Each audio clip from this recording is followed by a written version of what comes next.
Good morning, welcome back to Fujitsu Forum TV, where we continue to bring you live and exclusive coverage from Fujitsu Forum 2019. Of course, it's day 2 of Forum 2019. It's a little quieter this morning than perhaps this day afternoon. I'm told there were many customer meetings happening last night, but the doors are open and people are starting to flood in. Next, we're going to continue looking at core insight for your business. As a commitment from us to you on Forum TV, isn't it?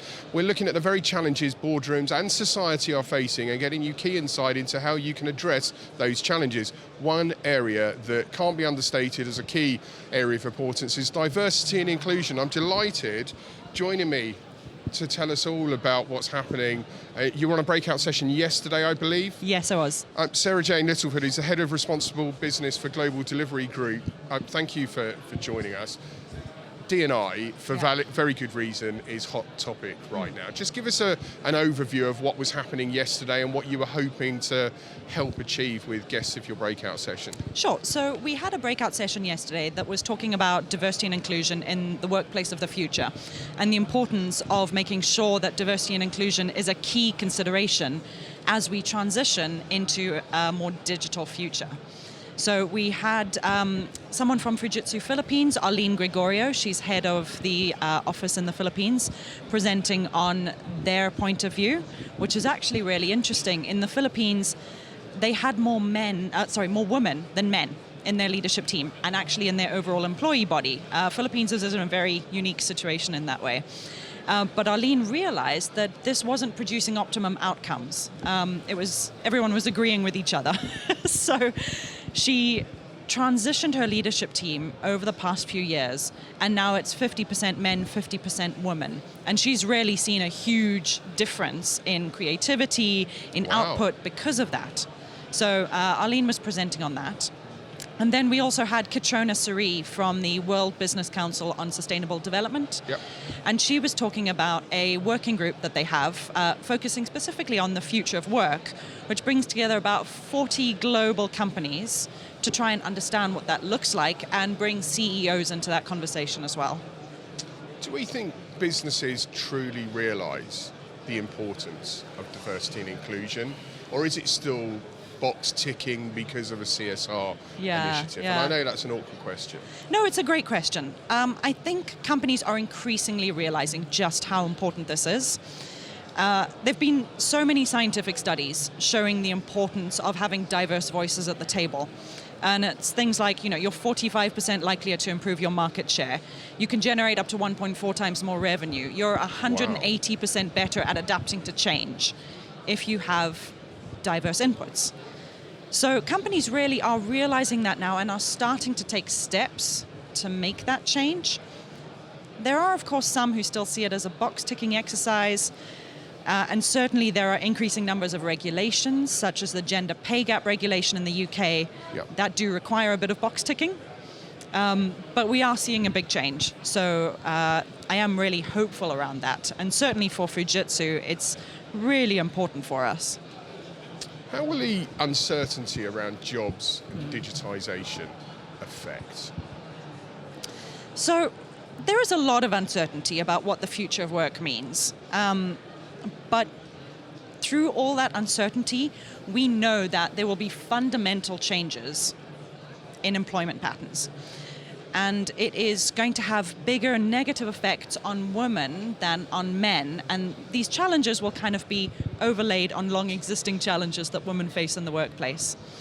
And this is predominantly because women tend to hold jobs that are at higher risk of replacement by automation. So if we take the example of the financial services, looking specifically in the US, about 70%, I got that wrong, about 50% of employees are female in financial services. So that's pretty good. Mm-hmm. But when we look at the senior management and roles that tend to be kind of insulated from the shocks of automation, only 25% of those roles are held by women. So when we look at bank tellers, which is a role that is highly likely to be replaced, 85% of those roles are held by women. Goodness me. Yeah, so we really need to focus on upskilling and reskilling our employee body, but particularly the women in lower skilled jobs, to make sure that we continue to succeed into the future. pretty sure you've just angered a lot of people with that shocking stat, but that needs to be addressed shocking. for sure. It is. That needs to be addressed. For companies who want to invest in their people, and how important is having a proper diversity and inclusion program? Oh, it's fundamental.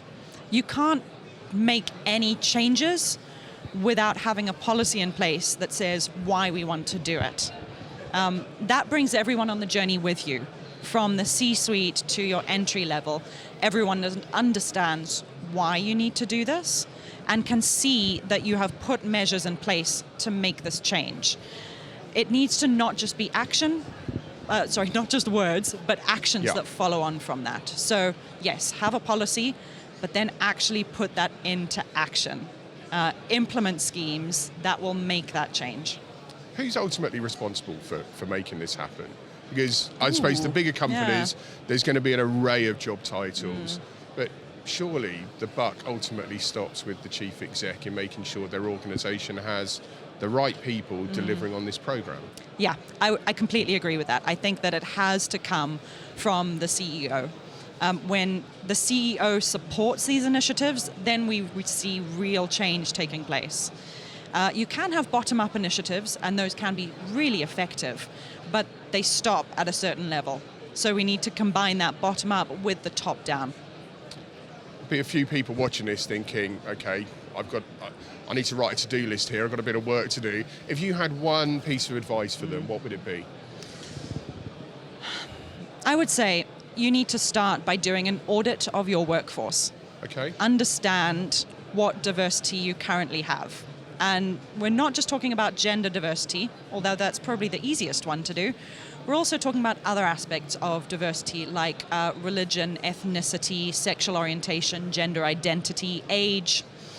Once you understand actually what your workforce looks like, you know how much you'll need to change to achieve more equality, and then you can start taking actions. So visualizing the problem makes you realize the importance of addressing it. Oh, it makes you realize how much of a problem you have. Wow. Yeah. I imagine a few of you have questions for SJ. If you use hashtag Fujitsu Forum TV, we will get you connected. So if you want to hear about the great work, the truly great work that is going on within Fujitsu, I'm sure SJ will be happy to loop you in. Of course, we had Beth yesterday, didn't we, when we were talking about the UN development goals, and she was giving us great insight into initiatives like the one that happened a few weeks ago out in Berlin. I could rattle off 20 other examples of great inclusive initiatives that are going on around Fujitsu at the moment. We're quite fortunate at Fujitsu to have a wonderful program, so thank you for driving that. And up next, where are we going? The all-important keynotes. It's 9:39, so at 10 o'clock or a few minutes after, depending on how many attendees are queuing to get into the keynote. If it was anything like yesterday, we might be 5 or 10 minutes late because there was literally thousands of people trying to grab a seat. This morning, we're blessed to be led by a famed TED Talk speaker, 7 Ways to Own the World. He's going to be talking us through the data issues that have taken place. I believe Facebook is going to be referenced as an example, but he's also going to be giving us an insight into how we can get on the front foot. And then later on, I believe he's actually going to come and give us an interview and talk us through exactly why he created the keynote for Fujitsu. So that's Andreas Ekstrom, TED speaker, futurist and writer. 10 o'clock, we'll be back live on that. Do stick with us, there's so much more insight coming your way on Fujitsu Forum TV today.